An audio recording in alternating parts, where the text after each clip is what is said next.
আজ অনেক দিন পর একটু রেডি হয়েছি, কারণ আজ আমার কিছু কাজের রিলস বানানোর ছিল। কাজের না, অকাজেরও বলতে পারো, বাট কিছু রিলস বানানোর ছিল, কিছু কাজও ছিল।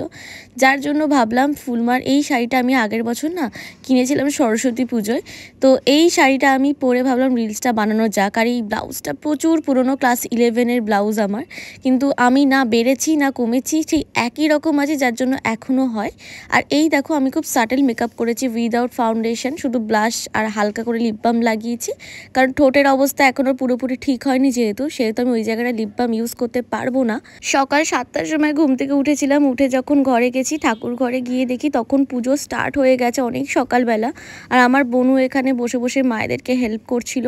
আর আজ ছিল পূর্ণিমার প্রথম পুজো, প্রথম সত্যনারায়ণের সিন্নি দেওয়া হচ্ছিল আমাদের বাড়িতে। আর এই দেখো এখানে হোম হয়েছে।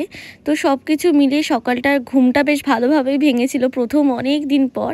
এখানে আমার বোনু আমার দিকে তাকিয়েছিল, বিকজ ও প্রচণ্ড ঘুমেছিল, কিন্তু ও আমারও অনেক আগে উঠেছে মাকে হেল্প করার জন্য। তারপর এখানে হোমের টিকা রেডি করা হচ্ছিল।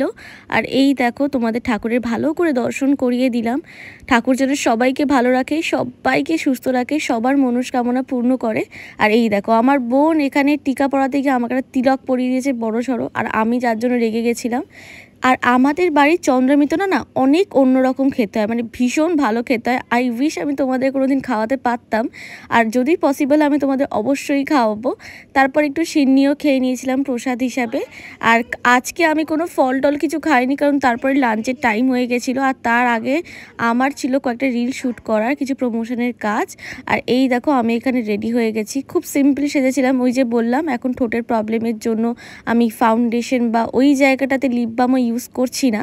তো লুকটা কেমন হচ্ছে অবশ্যই জানিও। আর কার কার ছোটোবেলাকার জামা এখনও পর্যন্ত গায়ে হয়, এখনও পর্যন্ত পরতে পারো, আমাকে জানিও তো। আমি তো এখনও অবধি পরি, কারণ মনে হয় 11-12-এর পর থেকে আমি আর বাড়িইনি। 11-12 কেন, 9-10-এর পর থেকেই আর বাড়িনি। যাই হোক, এখানে মা বানিয়েছিল একদম নিরামিষ কড়াইশুঁটির খিচুড়ি, কড়াইশুঁটি, ফুলকপি, অনেক কিছুই ছিল। তারপর ছিল আলু ভাজা, বেগুন ভাজা। আমি যেহেতু লম্বা লম্বা বেগুন ভাজাটা খাই না, তাই আমি খাইনি। আর খিচুড়ি আমার খুব প্রিয় না, যার জন্য আমি একদম অল্প করে খেয়েছি। তারপর সন্ধেবেলা হতেই খিদে পাচ্ছে, এই খাই ওই খাই করতে করতে ভাবলাম দুটো মেরি বিস্কুটে সেই হয় না মাখন মাখিয়ে তারপর চিনি দিয়ে ভালো করে খাই, আমি এখানে সেটাই করার চেষ্টা করছিলাম। মানে আমার এই কম্বিনেশানটা এত ভালো লাগে, যখনই দেখি বাড়িতে কিছু নেই, কী খাই হচ্ছে, মানে কি খিদে পাচ্ছে, তখনই আমি এই কম্বিনেশানটা খেয়ে নিই। আর আজকে আমি ডিসাইড করেছি আমি নিজে হাতে প্রথমবার ময়দা মেখে লুচি বানাবো, কারোর থেকে একটুও সাহায্য নেব না। যার জন্য এখানে ময়দাটাতে একটু তেল, নুন, চিনি দিয়ে জলটা গরমে বসিয়েছি। গরম জল দিয়ে আজকে ময়দা মাখবো, যেমনই হোক, মানে সবসময় ঠান্ডা জল দিয়ে মাখা হয়। আর আমাকে রিশু বলেছিল তুই গরম জলে ময়দা মাখবি, ময়দাটা খুব সফট হবে। তো এখানে দেখলাম সত্যিই তাই, খুব সফট মাখাটা হয়েছিল। আর আমি নিজে হাতে করে ময়দাটা ভালো করে ডলে মলে মেখে নিয়েছিলাম, কারণ এরপরই আমি করব লুচি। আমি কিন্তু একদম কোনোদিন লুচি বেলিনি, আর আমি একবার দুবার ট্রাই করেছি, আমি বেলতেও পারি না। তারই মধ্যে বনু এখানে কেক বানাচ্ছে, আর বাড়িতে হাজির হয় আমাদের অতিথি। অতিথি মানে অতিথি তো নয়, বাড়ির মেয়ে, আমার দিদি ভাই। আর ও যখনই দেখে আমি ক্যামেরাটা খুলে আছি, ও এরমভাবে কাজ থেকে ফিরছে, তখনই ও পালিয়ে যাচ্ছিল এরমভাবে। আমি ওকে বললাম না না যাস না, তুই চলে গেলে মা আমাকে ধরে মারবে যে ও চলে গেল বাড়ি কেন তোর জন্য।